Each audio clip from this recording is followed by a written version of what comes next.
Hey there, cubers! It's Belgian Speedcuber here, and in today's easy pattern series, it's this pattern.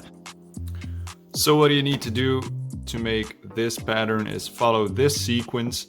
It goes as follows: L, U, F2, R, L inverted, U2, B inverted, U, D, B2, L, F, B inverted, R inverted, L, F inverted, R.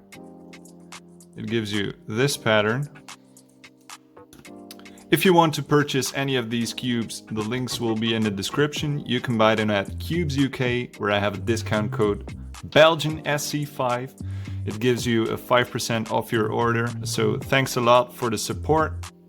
If you like this video series, give it a thumbs up. Consider subscribing if you want to see more.